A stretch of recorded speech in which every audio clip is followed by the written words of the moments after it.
Welcome to the BankTalk podcast, the show where we talk to leaders and experts from the community banking sector. Whether you are a current CEO or aspire to be one, this podcast will give you valuable insights and advice on how to run your financial institution better. Each episode explores a new topic with a guest who brings their unique experience and knowledge. Tune in and discover something new each time you listen.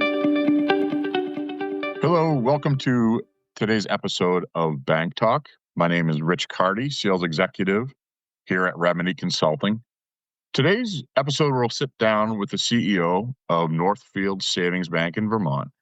I met Joe at a recent event, and we had talked a little bit about different sales strategies and things that might be working for his institution and maybe even cross over to other industries. It's an episode we've looked at maybe doing and kind of just exploring what's worked, what hasn't. And, you know, his background comes from some larger institutions, and it was insightful hearing, you know, how he's bringing some of those methods with him into the community banking space. And, you know, as we all know, sales can be a copycat type game. If something's working, you may want to try and steal some of those secrets. Or if something's not, you might want to take that different approach. So, you know, lucky enough to have Joe with us today. So why don't we bring him in here and we'll get started. Hi, Joe. Hi, Rich. Thanks for joining us here today on BankTalk. Thrilled to talk to you. And congrats on your new position. Obviously, you just started with Northfield this year. And so, congratulations. And why don't you talk a little bit about your journey to Northfield and where you are today? Sure, I'd love to do that. So I've been a banker since graduating college at Syracuse. I'm originally at KeyBank, right outside of Syracuse. You know, they hooked me up where I went through a bank training program, learned really all parts of the banking business, ended up on the commercial side for the majority of my career. From Key moved me to Boston because I knew how to use a computer and we were re-engineering things in the early 90s. And then I joined Eastern Bank where I spent 15 years, which was a mutual in Boston. Started out at $2.5 billion when I joined it. It was about $10 billion when I left 15 years later. Saw that huge growth story. It was a big part of it, starting and then running what they call business banking, which is a little bit like small business, but going on to smaller middle market as well. And then I joined a startup bank out of Bedford, New Hampshire, and it was called Primary Bank. It was 18 months old. It was a small bank, and we grew it from 75 million to 750 million through the pandemic.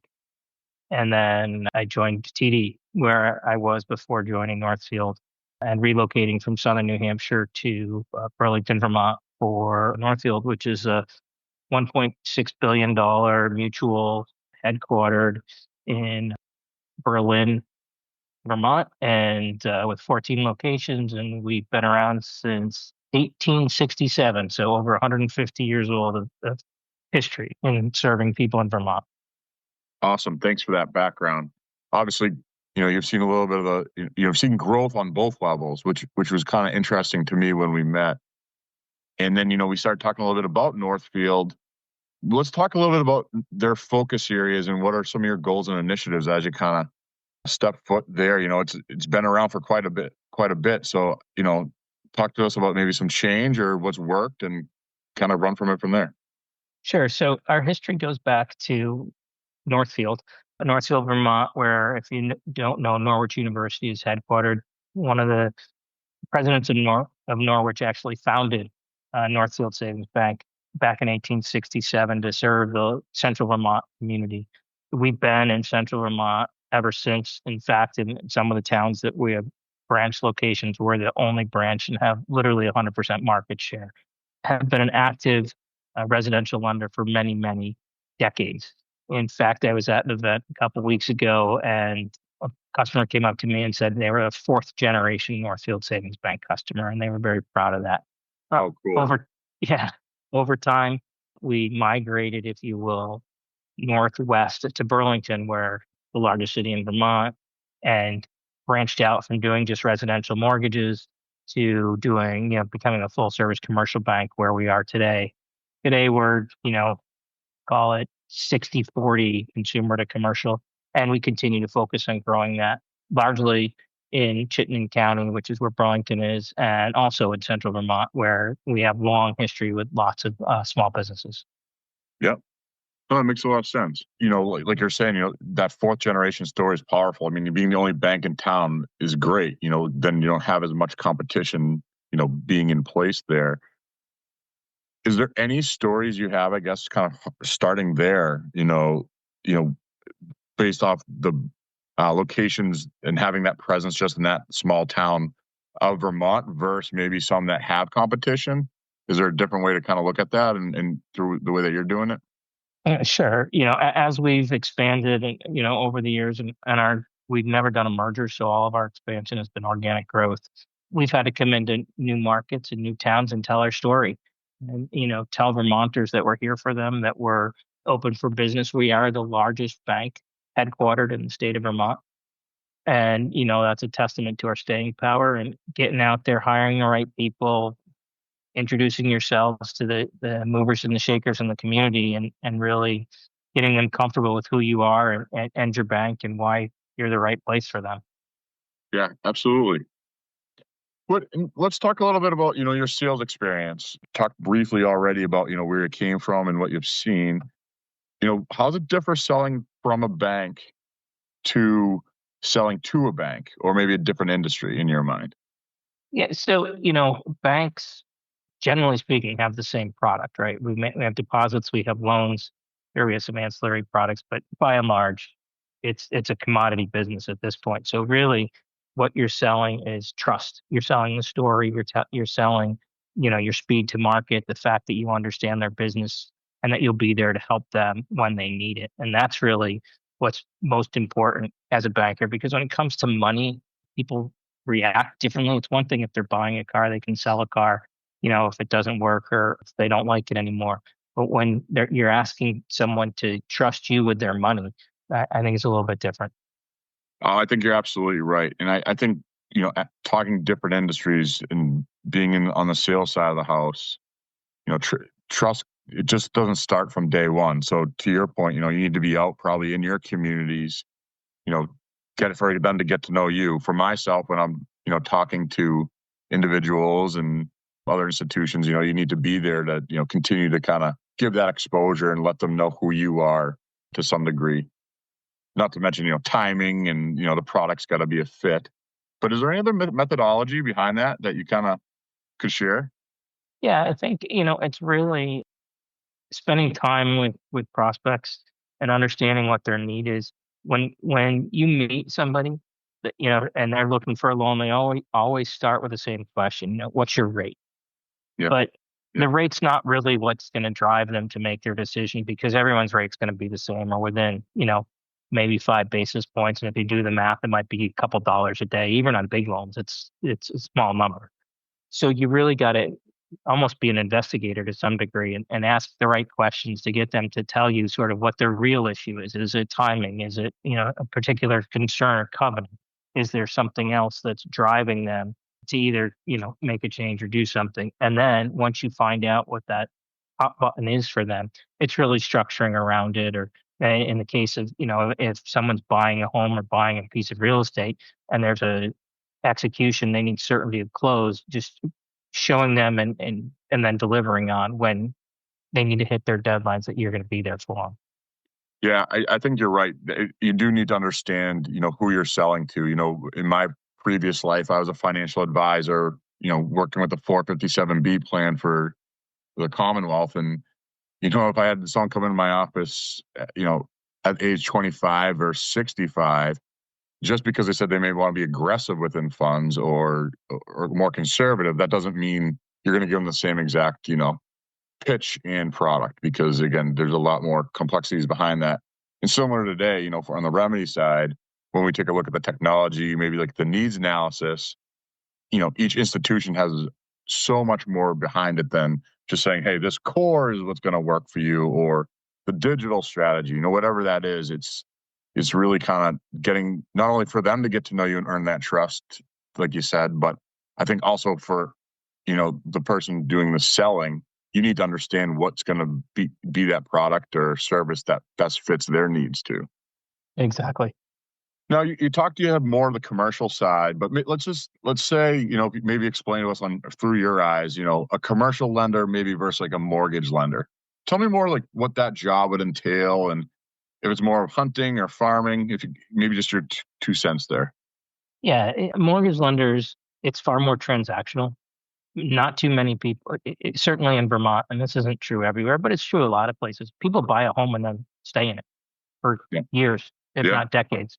Sometimes never move. My father lives in the house he was born in. He's over 80 years old. I mean, just think about that, right? Yeah. Yeah. He needed a mortgage lender once, maybe twice, because when we went to college, they refinanced the house. But like, there's no relationship there, or certainly not a long-term relationship. Commercial lender, working with a business owners always have new needs. They always have different things that they're thinking about. They want to run ideas by you. You become a trusted advisor. Hey, should I buy this building? Should I buy this piece of equipment? What's it going to look like on the financing side? What's it going to look like for me, from a tax standpoint and other things? And while we maybe not be able to answer all the questions, we're not tax experts. We certainly can connect them to a tax accountant or someone else and help them, make those decisions. So it's far more consultative as a commercial banker than it is as a residential one. In the residential market today, it's all about being the first one before somebody even begins the buying process, because in the sales market today, it's always, I need a, pre-approval letter and all this. So before anyone even goes to make an offer, they already have their bank. So, being in places where people are thinking about, starting that sales process is where you need to be as a residential lender today. Yeah. No, I think that's a good differentiator of the roles. I guess diving in deeper to that, when you look at that, if you were to say, hey, if whether it's Northfield or a different institution, do you think people start to come in on the mortgage lending side and then would maybe graduate and build more relationships into a commercial lending role? Or, I mean, it's different everywhere, but do you think that, and again, maybe it's a personality. You mentioned, having more relationships and longer lasting ones. How do you, like, what would be your best case worker or personality for both of those? I guess, when we talk specific salespeople. Yeah, it's rare, but it can happen that someone can move from residential to commercial, or even from commercial to residential, because there's far more analytical expertise needed on the commercial side than there is on the residential side. I mean, it's really one ratio or two. You know, what's their debt to income on the residential side? Where on the commercial side, you have a whole host of really understanding cash flows and things like that. Yeah. But in terms of the personality, I think both are pretty similar in that they need to be able to make connections with people. They need to be people. They need to be willing to go out in the market, look. They need to be hunters, finding opportunities out there, and really creating a connection with someone that they're there and that they can help them and do what's needed to reach the end point, which is a closed loan for either. Because ultimately, whether you're buying a home or whether you're a business owner, you want to know that there's certainty of execution. That's the biggest thing that will always drive, you know, next decisions. Yeah. No. Yeah. I like that. And you talked about being at a larger institution versus Northfield. How would you compare the two in terms of maybe what you learned? And let's talk a little bit more maybe about the training that you would have for the sales departments. Yeah, the sales processes are pretty different in a community bank versus a large, national bank. The national banks, they're trying to get everyone to act very similar. Every Monday we're going to have a sales call with every division in the bank wide. Every week we're going to look at the number of calls you made, and you're going to look at this and you're going to look at that.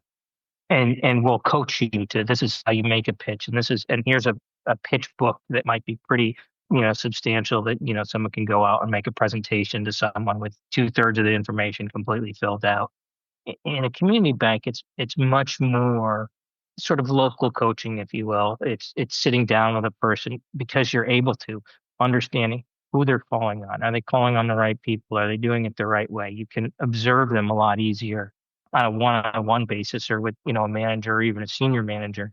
I mean, if I'm at, say TD Bank, the CEO of TD Bank's not going to go on a couple of sales calls with, commercial lender or a residential lender. I can actually do that here if it makes sense. And it does, because I'm trying to meet the local customers on a regular basis. And I can give real time feedback to the individual and say, hey, maybe say this next time, or I noticed you were a little nervous about this. No reason to be nervous. You know what you're doing.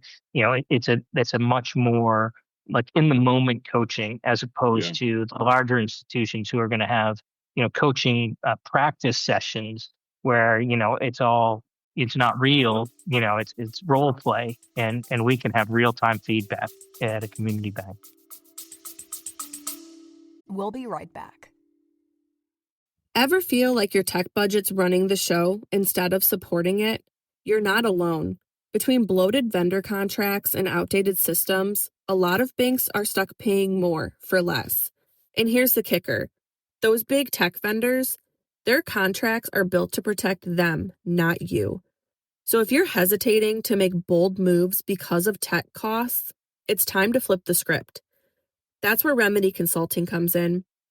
We help banks take back control, cutting through the fine print, optimizing spend, and finding tech solutions that actually fuel growth. And we're offering a free review of your tech stack, spending, and vendor contracts. No pressure, no sales pitch, just expert insight to help you make smarter decisions. Even if we're not the right fit, you'll walk away with clarity and confidence. So go to remedyconsult.net or call 206-295-5776. Let's make your tech work for you, not against you. Thanks for listening to the BankTalk podcast. Yeah, again, even just from my experience, working at the ADPs and when I was at a Wells Fargo, they'd record some of our calls when we first started to kind of say, okay, here's where we can be better. They'd coach you along that way.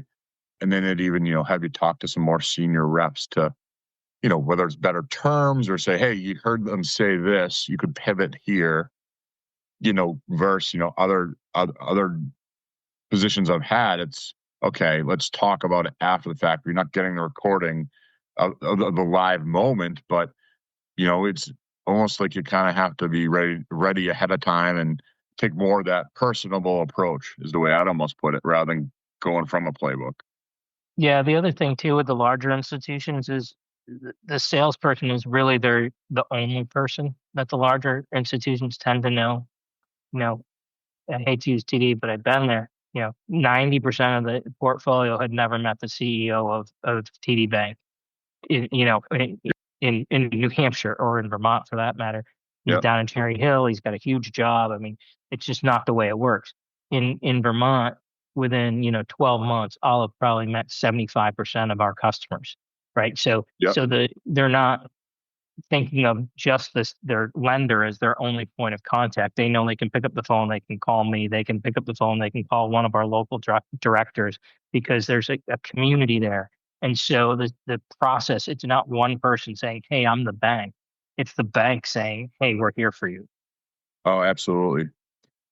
And Joe, I think, again, in any industry, but, sales, for us, timing's a big factor, but also not being too pushy, right? You don't want to be that car salesman a lot of the time, but you also have to know when to push or, whether it's an example of, selling a CD versus a money market. How do you guys find the balance? And maybe you can talk about, those couple items there. Yeah, I think a lot of it is listening skills. You really need to listen to your clients and your prospects, hear what they're telling you. And they may not even be telling you certain things that it's listening and picking up cues. Someone might be saying, they have a big payment coming in 60 days, or they're bidding on a job. And if they get it, they're going to need a piece of equipment. So they're not telling you, hey, call me back in 60 days to find out if I get that job and talk to me about the piece of equipment. But if you're listening and you're writing that down and you're making a note to yourself, and in the world we live in with technology, it's so easy to do that today that, you can ask Siri or whatever you want, say, hey, send me a reminder for 60 days to call, Rich and find out if he won that big contract.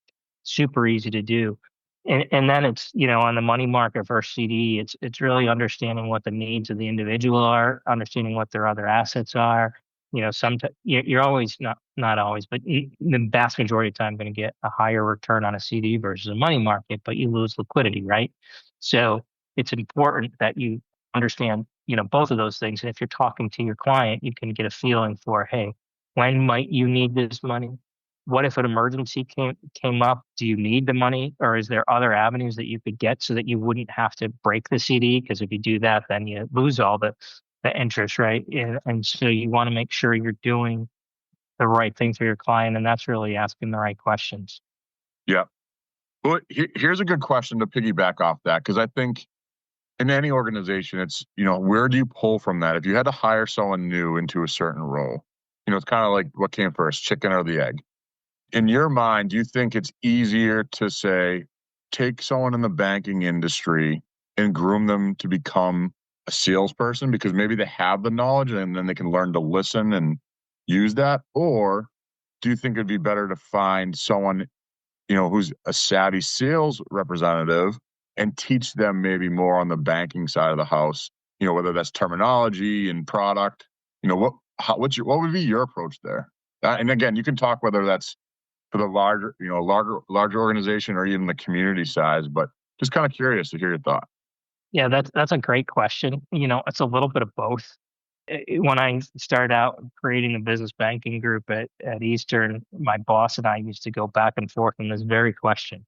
And, his view was go hire the best, copier salesman or whatever you want him to be, and we'll teach him banking. And I always said, yeah, that's fine as long as they're capable of learning banking.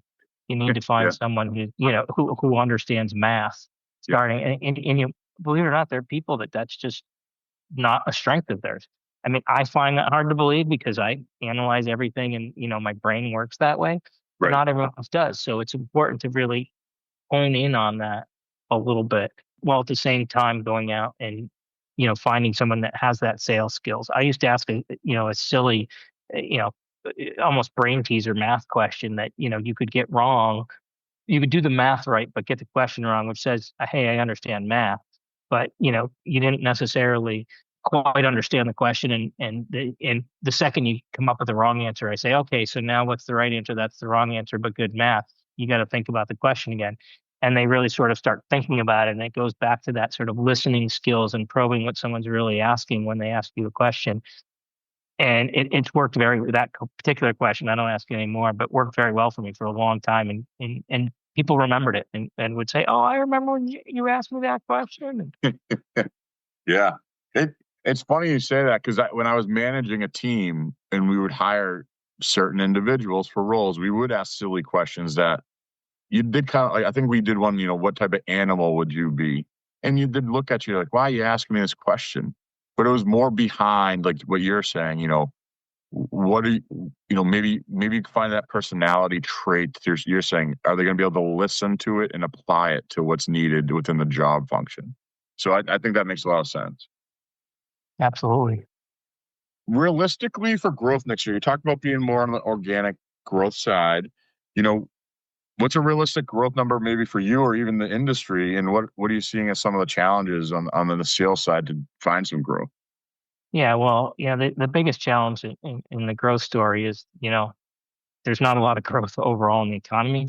There's lots of uncertainty out of Washington as to what's going to happen. And one of the things with business owners is they like certainty, right? Yeah, no one likes lots of uncertainty as to what's going to come next. So I think hopefully, the government shutdown will get figured out sooner than later, and we'll have a period of certainty, which will allow business owners to go back to doing their business and not worrying about whether or not, their products are going to cost more or whether or not they can't buy from this country or that country or whatever the case may be.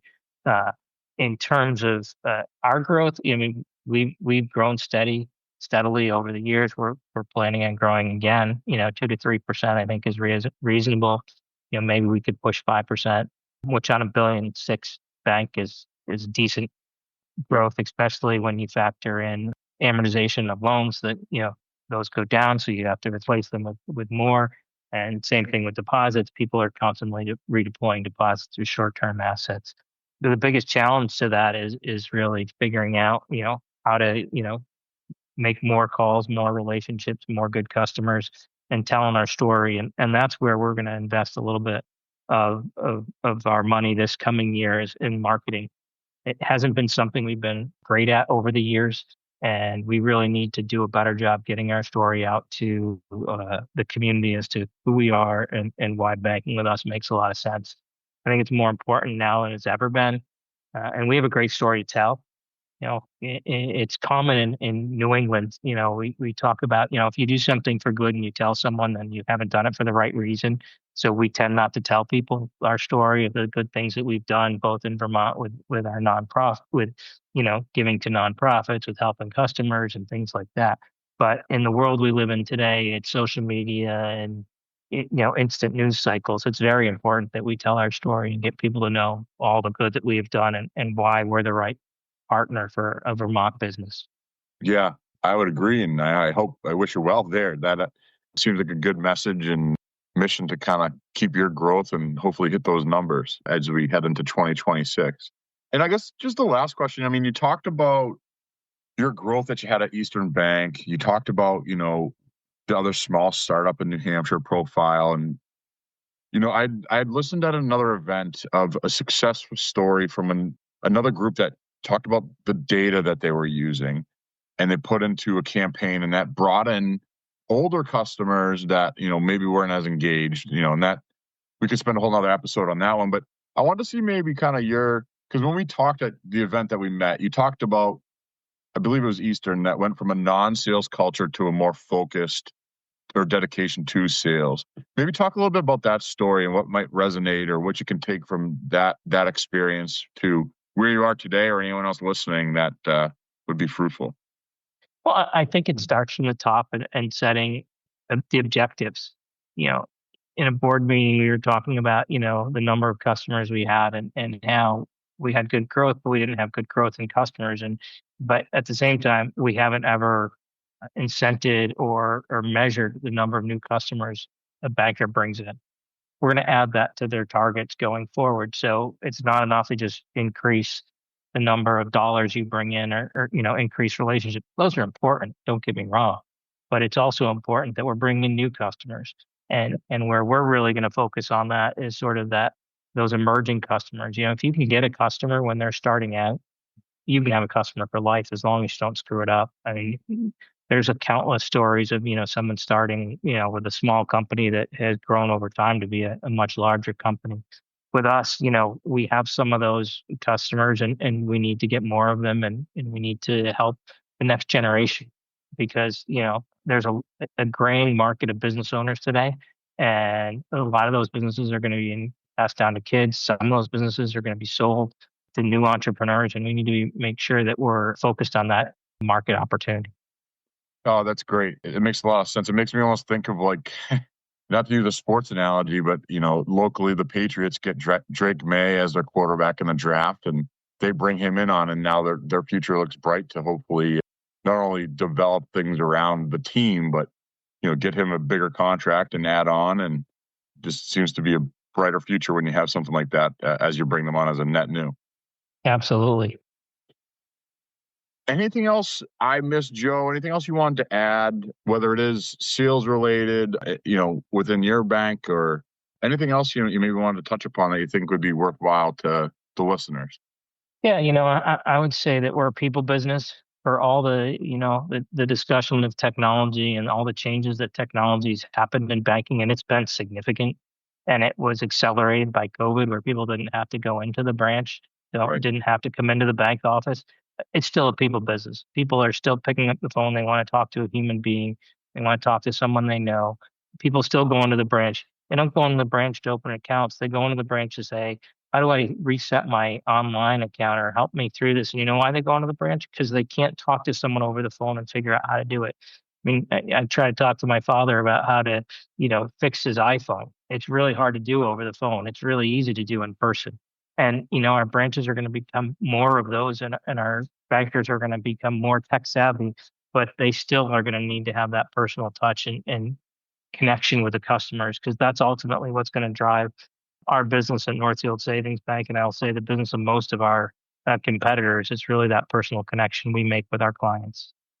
I think you hit it on the spot. I mean, again, just using my own experience, I traveled abroad this summer and I was just trying to find euros from the local bank. And every time I called, I could never get that answer. And all it took me was going into the branch, and they sorted everything out for me and kind of left me feeling better about it. So yeah, I think you're absolutely right with that. People person first type business. It still lives on and it shines through when you need it. It certainly does. Well, Joe, I really appreciate you joining us today. I think this is an awesome episode for our audience. And, again, I appreciate your time and look forward to kind of continuing the conversation here and elsewhere, within the New England market. Yeah, I'd love to. Anytime you're looking for a guest, feel free to give me a call, or anytime you want to just chat about banking. I'm happy to connect with you. Awesome. Thank you to our audience for joining us for another BankTalk podcast. If you have any of the topics that you think would be of interest or any guests, we're always happy to hear anything new that would be exciting. So thanks again. Have a great day and keep on learning. Thank you. Thank you for joining us on the Bank Talk podcast, brought to you by Remedy Consulting.